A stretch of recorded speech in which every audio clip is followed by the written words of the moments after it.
What I want to do today is talk about some stretches, some active dynamic stretches that you can use to warm up your low back before you work out. Not that the low back's the only thing that has to be warmed up, but that's just all we're talking about today. Okay, so I've made a very intricate diagram of what goes on in your back. You've got 7 vertebrae that make up your cervical spine, an additional 12 in the thoracic spine and your middle back, and then the area that most people have a lot of problems with, your lumbar spine. There's 5 vertebrae there. The problem is we've got weak low backs. We've got bad movement patterns, and we've got bad posture. The solution being strengthen your core, get better posture, and learn how to move better. If you look at people, I like to look at people when I'm walking around the grocery store, and I see people that walk around like this, and it's because we text. I catch myself doing this all the time, and I'm like, da, da, da, da. A lot of people sit at computers all day and type. We drive. Something else I catch myself doing all the time is watching TV in bed, hunched over. So the more we can do to open up the front of our body and tighten or strengthen the back of our body, the better our posture is going to be.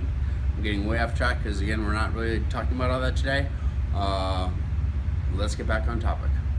Okay, so we're going to do some hip flexor stretches. A lot of times tight hip flexors, which just about everyone has, are going to pull on the low back, which comes from this position right here. So you're going to come into a runner's lunge, 90-degree angle at each of the knees.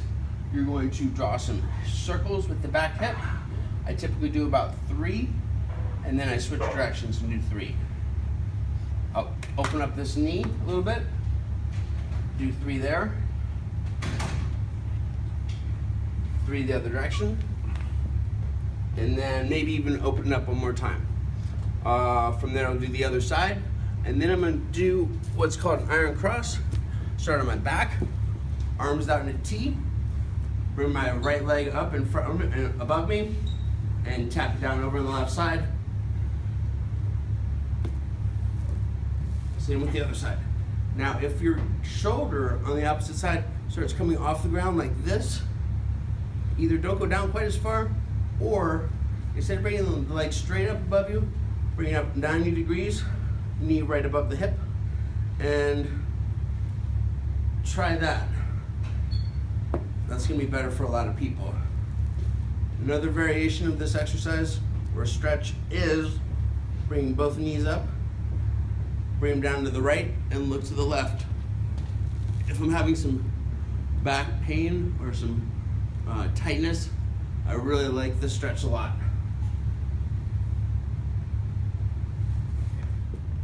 So I'm going to do some stretches for my low back using the TRX or a suspension trainer. If you have access to one, with a real wide foot position. Straighten out my arms. From here, I bend my knees a little bit. Stay there for 30 seconds. Separate my legs a little bit wider and do some Corsage Squats.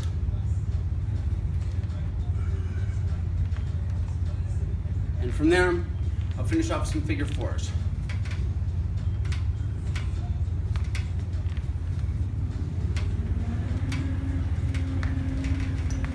A lot of times the issues you might think you're having in your low back could be from some areas, some neighboring areas like your glutes and your middle back, your thoracic spine. So it's good to always mobilize those areas as well. If you come down into a tabletop position and then move your hands back as you pull your hips back, and take your left hand and grab your right lat. You're going to rotate to the right and then open up to the left. Real nice middle back stretch. 3 or 4 times on each side.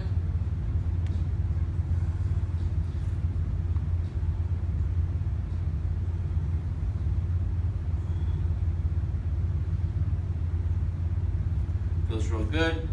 Another middle back stretch you can use on the TRX. Put these back. Adjust them to the middle.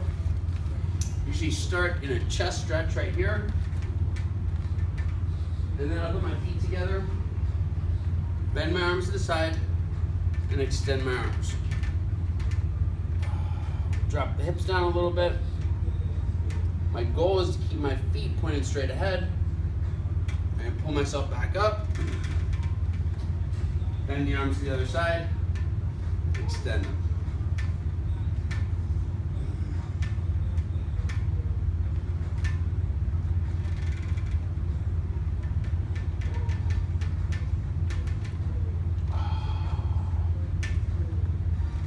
Just hit that last side.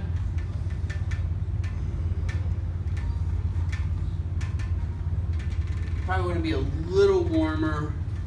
This shouldn't be one of the first stretches you do anyway. Be a little bit warmed up before you try this.